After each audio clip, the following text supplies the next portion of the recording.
Okay, thank you. Okay, so I was thinking what to say here today.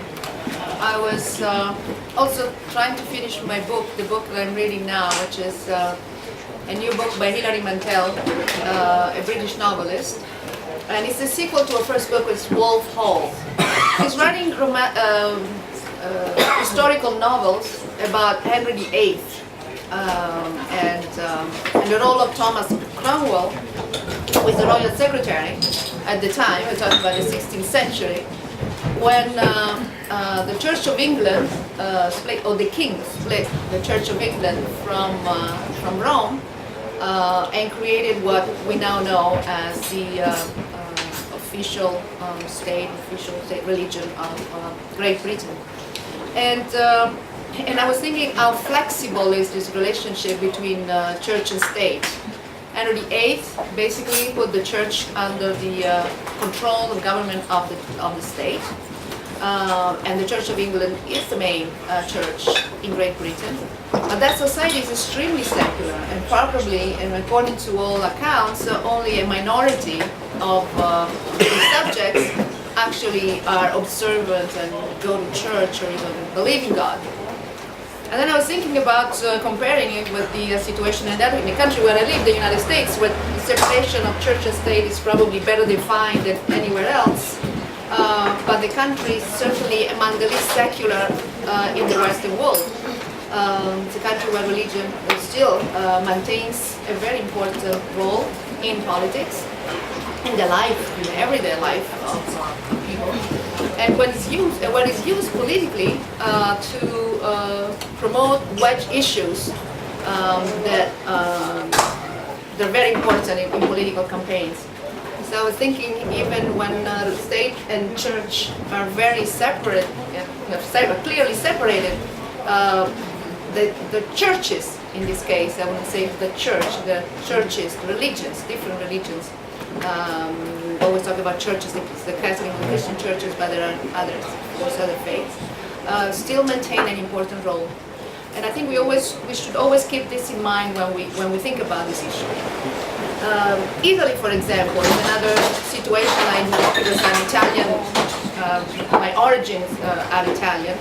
And the relationship between the church and state have been regulated since 1929 by a concordato, a special treaty between the Vatican and the Italian government, which was the concordato that actually solved what we call the Roman questions. Rome was conquered in 1871 and lost its status as an independent city under the Vatican state. And the Vatican states were really recognized only in 1929 by the Italian government.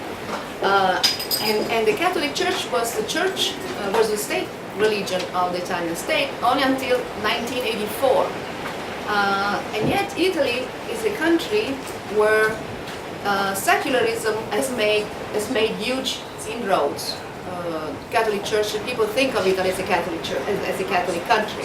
The Catholic Church is against contraception. Italy has the lowest birth rate in the Western world. Catholic Church is against divorce and abortion. Italy has both finally legal. Divorce was a little late to get divorced in 1974, but abortion is legal in Italy.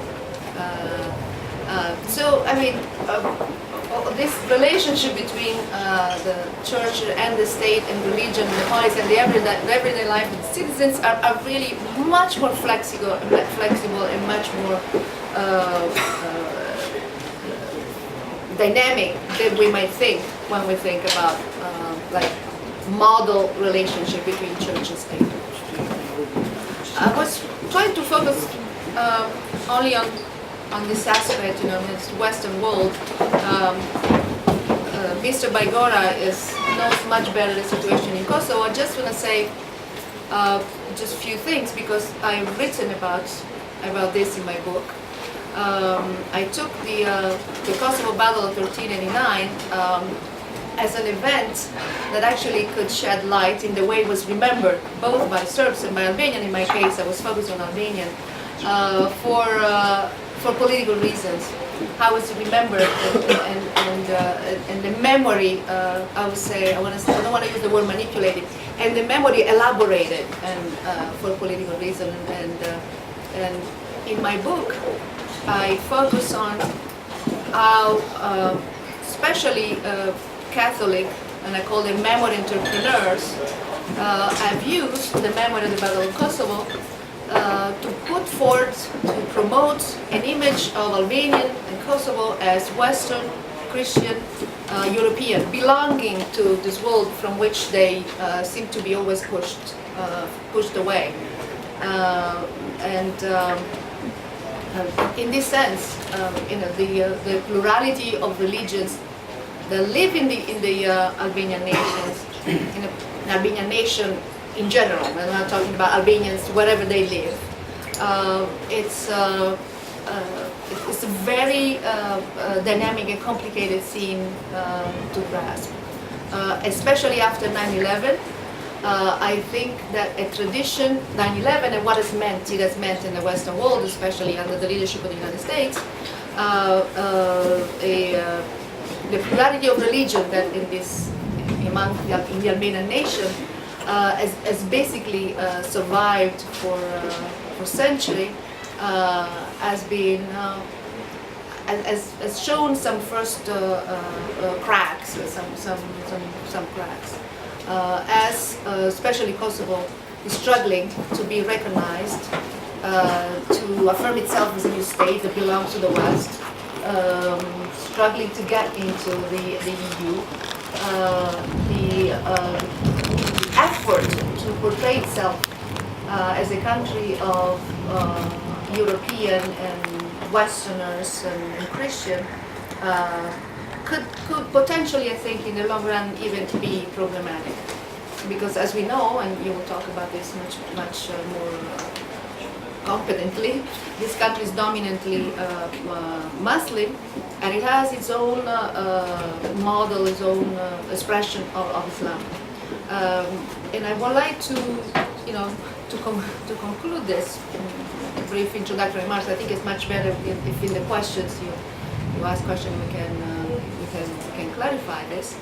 I think that what the anxiety that among Albanians, and not just among Albanians, among also other nations, is expressed in this attempt to be seen as Christians and European, therefore European and Western, tells us more about how Europe, core Europe, sees itself as Christian than what Albanians really think of themselves. I think there is a problem with the way the EU, the countries in the EU, see their family of nations that is becoming, especially after 9/11, especially because of the problem of immigration, that is being very exclusionary and essentialist in ways that are not really democratic and conducive to enlarging the family of Europe rather than narrowing. And I just stop here and let you.